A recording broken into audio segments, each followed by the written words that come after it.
पितर पूर्वजांच्या आत्म्याच्या शांती व तृप्तीसाठी श्राद्ध व पिंडदान, तर्पण असे धार्मिक विधी केले जातात.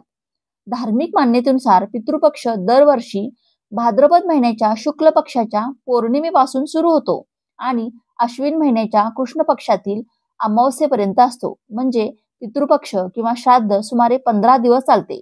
पितृपक्षात पितरांचे श्राद्ध आणि दान केल्याने पितरांच्या आत्म्याला शांती मिळते, त्यांचे ऋण फेडले जाते, त्यांना मोक्ष प्राप्त होतात आणि पूर्वज आनंदी होतात आणि कुटुंबातील व्यक्तींना सुख समृद्धीचा आशीर्वाद हे देत असतात. पंचांगानुसार पितृपक्ष भाद्रपद महिन्याच्या पौर्णिमेपासून सुरू होतो, तर पितृपक्ष हा 17 सप्टेंबर पासून सुरू होईल आणि 2 ऑक्टोबर पर्यंत असेल. म्हणजे सर्व पितरी अमावस्येला हा संपेल. तर याच्या तारखा कोणत्या आहेत ते मी स्क्रीनवरती देते, ते तुम्ही लिहून घेऊ शकता किंवा त्याचा स्क्रीनशॉट देखील काढून घेऊ शकता. त्यानंतर सगळ्यात महत्त्वाची गोष्ट म्हणजे जेव्हा आपल्या पितरांची श्राद्धविधी असते तेव्हा स्वयंपाक कोणता बनवावा, भोजन कोणते बनवावे. आपण तसे तर भरपूर भाज्या बनवत असतो, पण कोणत्या भाज्यांचा समावेश यामध्ये विशेष करून असला पाहिजे, तसेच कोणत्या भाज्यांचा समावेश यामध्ये करू नये, या दिवशी कोणते उपाय व सेवा कराव्यात, याबद्दलची सर्व माहिती आपण आजच्या या व्हिडिओमध्ये पाहणार आहोत. त्यामुळे तुम्ही हा व्हिडिओ संपूर्ण पहा आणि बाजूच्या बेल आयकॉनलाही प्रेस करा, म्हणजे जेव्हा कधी मी नवीन व्हिडिओ अपलोड करेन तेव्हा त्याचं नोटिफिकेशन सर्वात आधी तुमच्यापर्यंत पोहोचेल. आता ज्या दिवशी तुमच्या पितरांचं श्राद्ध विधी असेल त्या दिवशी आपण सकाळी लवकरच उठायचे आहे. अगदी तुम्ही ब्रह्ममुहूर्तावरती उठलात तरी पण चालेल, कारण की या दिवशी आपल्याला भरपूर सारा स्वयंपाक देखील बनवायचा असतो, तसेच भरपूर भाज्या देखील बनवायच्या असतात. या दिवशी आपल्याला आंघोळ करून मगच आपल्याला स्वयंपाकाला लागायचे आहे. आंघोळ करून देवपूजा करून त्यानंतर तुम्ही स्वयंपाकाला लागायचे आहे. तर पहा, ज्या दिवशी तुमच्या घरी श्राद्धविधी असेल त्या दिवशी आपल्याला पहिली पोळी बनवून तिचे 4 भाग बनवून ती आपल्याला 4 जीवांना खायला द्यायची आहे.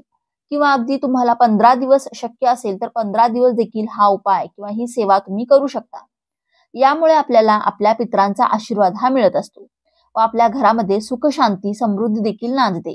आपल्या घरामध्ये पितृदोष असेल तर आपण कोणतंही काम करा ते व्यवस्थितरित्या पार पडत नाही किंवा आपल्याला घरामध्ये पैसा देखील टिकत नाही.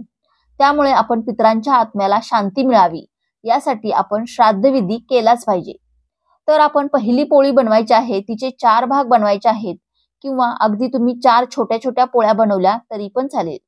पहिली पोळी ही आपल्याला गाईला द्यायची आहे, दुसरी पोळी ही आपल्याला कुत्र्याला द्यायची आहे.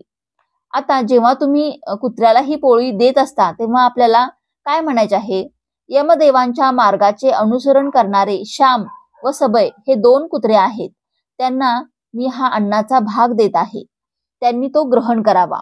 यालाच कुकरबली असे म्हणतात. आपण जेव्हा कुत्र्यांना खायला देत असतो तेव्हा आपण अगदी असेच म्हणायचे आहे. अगदी तुम्ही 2 कुत्रे असतील तर दोन्ही कुत्र्यांना खायला देताना आपण असेच म्हणावे, ज्यामुळे आपण जे काही अन्न देत आहोत ते आपले पूर्वज हे ग्रहण करत असतात व त्यांचा आशीर्वाद हा आपल्याला मिळत असतो. त्यानंतरची तिसरी पोळी आहे ती आपल्याला कावळ्याला खायला द्यायची आहे. आता कावळ्याला जेव्हा आपण चपाती खायला देतो किंवा अगदी तुम्ही घास खायला देता तेव्हा देखील आपण म्हणायचे आहे, पश्चिम वायव्य व दक्षिण दिशेला राहणारे जे पुण्यकर्मी कावळे आहेत त्यांनी माझ्या या भोजनाचा स्वीकार करावा. धर्मग्रंथामध्ये या विधीला काकबली असेही म्हटले जाते. त्यामुळे तुम्ही ही चपाती जर कावळ्यांना खायला दिली तर आपल्या पूर्वजांना शांती मिळत असते व त्यांचा शुभ आशीर्वाद हा सदैव आपल्यावरती राहत असतो. आता त्यानंतर चौथी चपाती आहे ती आपल्याला दारात येणारा भिकारी असेल, याचक असेल किंवा पाहुणा असेल तर त्यापैकी कोणत्याही व्यक्तीला तुम्ही ही चपाती देऊ शकता. म्हणजेच आपल्या इथे जेव्हा श्राद्धविधी असेल तेव्हा आपण अशा प्रकारे पहिली चपाती गाईला, दुसरी चपाती कुत्र्याला, तिसरी चपाती कावळ्याला आणि चौथी चपाती म्हणजेच आपल्या घरामध्ये आपण जर कोणाला आमंत्रण दिले असेल जेवणासाठी तर त्यांना हा घास द्यायचा आहे. आता या दिवशी आपण आपल्या दाराबाहेर देखील स्वच्छता ठेवायची आहे, कारण की आपल्या उंबरठ्यावरती आपले पूर्वज हे येत असतात. अगदी हा जो काही पितृपक्ष आहे या पितृपक्षामध्ये रोज 15 दिवस आपले पितर आपल्या उंबरठ्यावरती येत असतात. त्यामुळे त्यांच्यासाठी तुम्ही अगदी पाणी देखील ठेवू शकता. दरवाजेच्या बाहेर, मुख्य दरवाजेच्या बाहेर तुम्ही पाणी ठेवू शकता. रांगोळी काढायची आहे किंवा तुम्ही फ्लॅट सिस्टीम मध्ये राहत असाल तर अगदी गावासारखे तुम्हाला सडा रांगोळी करणे होत नाही किंवा बाकी काही विधी असतात ते करणे होत नाही, तर या दिवशी आपण जेव्हा कावळ्यांना अन्न देत असतो तेव्हा आपल्याला कोळसा हा ठेवायचा आहे. कोळसा हा मार्केटमध्ये तुम्हाला सहज मिळून जाईल. तो तुम्हाला घरी आणून ठेवायचा आहे या पितृ पंधरवड्यासाठी. त्या कोळशाचा अग्नी बनवून त्या अग्नीवरतीच आपण जो काही घास बनवणार आहोत तो जो घास आहे आपल्याला त्यावरती ठेवायचा आहे, म्हणजे त्या कोळशाच्या अग्नीवरती ठेवायचा आहे. आता जेवणामध्ये आपण कोणत्या भाज्या बनवायचा ते पाहू. आपल्या ताटामध्ये असायला पाहिजे तर सर्वात महत्वाची वस्तू म्हणजे आपल्याला तांदळाची खीर ही बनवायची आहे. शक्यतो तुम्ही शेवयाची खीर बनवायची आहे. जर तुम्हाला शेवयाची खीर बनवायची नसेल तर तुम्ही तांदळाची खीर देखील बनवली तरी पण चालेल. त्यानंतर डांगराला या दिवशी विशेष महत्व आहे. डांगराला आपल्याकडे काशीफळ देखील म्हटले जाते. तर आपल्याला डांगराची भाजी देखील बनवायची आहे. तसेच भोपळ्याची भाजी देखील आपल्याला बनवायची आहे. आता भरपूर पितरांना मांसाहार हा आवडत असतो किंवा बिडी असेल, सिगारेट असेल हे आवडत असतं. त्यामुळे काही ठिकाणी मांसाहार देखील बनवला जातो, पण ते पूर्णपणे निषिद्ध आहे.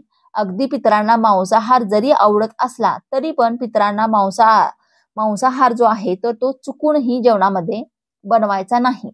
आता जेवणामध्ये कोणत्या भाज्या बनवल्या जातात तर त्यामध्ये प्रामुख्याने गिलकी, कारली, गवारी, भेंडी, मेथी, डांगर, मुगाची उसळ, चवळी असेल, भात, खीर, पुरी, भजी आणि सर्वात महत्वाचे म्हणजे उडदाचे वडे हे जेवणात असायलाच पाहिजे. त्याशिवाय नैवेद्य हा अपूर्ण मानला जातो. त्यामुळे या दिवशी उडदाचे वडे हे बनवायचेच आहेत. अगदी या सगळ्या भाज्या बनवणे तुम्हाला खूप अवघड होत असेल तर खूप वेळ लागतोच या सर्व भाज्या बनवण्यासाठी. तर त्यासाठी आपण अगोदरच ही तयारी करून ठेवायची आहे. पण आपल्याला ज्या दिवशी आपल्या घरी श्राद्ध विधी असेल त्या दिवशी आपल्याला या सर्व भाज्या बनवायच्याच आहेत. त्यासाठी आधी तुम्ही पूर्व तयारी करून ठेवू शकता.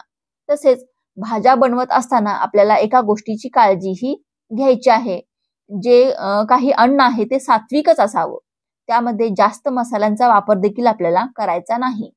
आता हा श्राद्धाचा स्वयंपाक असला तरी यामध्ये आपल्याला कांदा लसूण वापरू नये असे म्हणतात. कारण की कांदा लसूण हा तामसिक आहारामध्ये मोडत असतो. त्यामुळे कांदा लसूण यांचा वापर आपल्याला स्वयंपाकामध्ये करायचा नाही. आपल्याला जर मासिक धर्म असेल, विटाळ असेल तर या काळामध्ये आपण स्वयंपाक हा बनवायचा नाही. तुम्ही दुसऱ्या महिलेकडून हा स्वयंपाक बनवून घेऊ शकता, पण आपण स्वतः हा स्वयंपाक बनवू नये.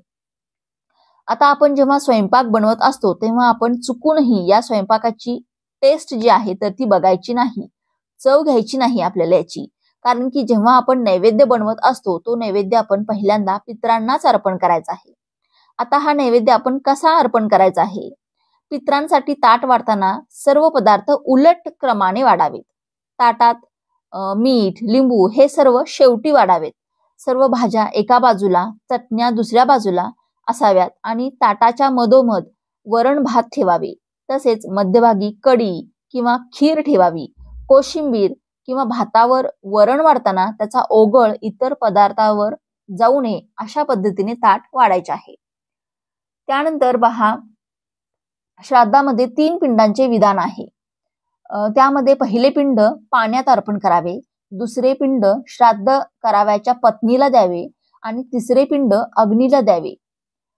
लोक या नियमांचे पालन करतात त्याच्यावर सदैव, म्हणजे ज्या लोक ह्या नियमांचे पालन करत असतात त्यांच्यावर सदैव पितरांची कृपादृष्टी राहते. या दिवशी आपण जेव्हा श्राद्धविधी करणार आहोत, आता हा नैवेद्य आपण कावळ्यांना देत असतो. मग या दिवशी आपल्याला जिथे नैवेद्य द्यायचा आहे, मग तो आपण टेरेसवर असेल किंवा छतावर असेल किंवा अगदी तुमच्या घराच्या समोर दारापुढे असेल, तिथे आपण गाईच्या शेणाने सारवून काढायचे आहे. आता तुम्ही फ्लॅट सिस्टीम मध्ये राहत असाल तर आपण छतावरती पाण्यामध्ये गंगाजल टाकून या पाण्याने आपल्याला जमीन सारवून घ्यायची आहे आणि त्यानंतर त्या गोलाच्या कडेने रांगोळी काढायची आहे. आता या दिवशी अग्नी तयार करणे या देखील खूप महत्व आहे. या गोष्टीला खूप महत्व आहे. कोळशाचा आपण अग्नी बनवायचा आहे आणि या अग्नीवरतीच आपण जे काही पदार्थ बनवले आहेत तो नैवेद्य आपण ठेवायचा आहे. तसेच बाजूला देखील एक ताट ठेवायचे आहे. आपण अगरबत्ती लावायची आहे, तिथे धूप दीप लावायचा आहे आपल्या पितरांचं स्मरण करायचं आहे. पितरांना म्हणायचं आहे की घरामध्ये लहानांकडून मोठ्यांकडून काही चुका झाल्या असतील तर त्याबद्दल माफ करावे आणि तुम्हाला आम्ही जे अन्न दिलेलं आहे त्या अन्नाचा तुम्ही स्वीकार करावा असे आपण म्हणावे. त्यानंतर जेव्हा कावळा या अन्नाला शिवतो किंवा अन्न ग्रहण करतो तेव्हा आपले पूर्वज हे अन्न ग्रहण करत असतात असे म्हणतात. तसेच आपण एक तांब्या भरून पाणी देखील आपल्याला या ठिकाणी ठेवायचे आहे. पाणी नैवेद्यावरून 3 वेळेस फिरवायचे आहे आणि त्यानंतर हा घास कावळ्यांना द्यायचा आहे. अशाच प्रकारे तुम्ही जेवणाचे ताट हे बनवायचे आहे आणि हे ताट बनवून झाल्यानंतर आपण या दिवशी उपवास करू देखील या दिवशी घालायचा असतो. मग तुम्ही एखाद्या पुरुषाला बोलवायचं आहे आणि त्यांना पहिल्यांदा जेवण करायला द्यायचं आहे. त्याला जेवण देत असताना तेव्हा देखील आपण अशाच प्रकारे कोळसा ठेवायचा आहे. तेव्हा देखील आपण अग्नीला जेवण हे द्यायचं आहे आणि मग तिथे अगरबत्ती लावायची आहे आणि मग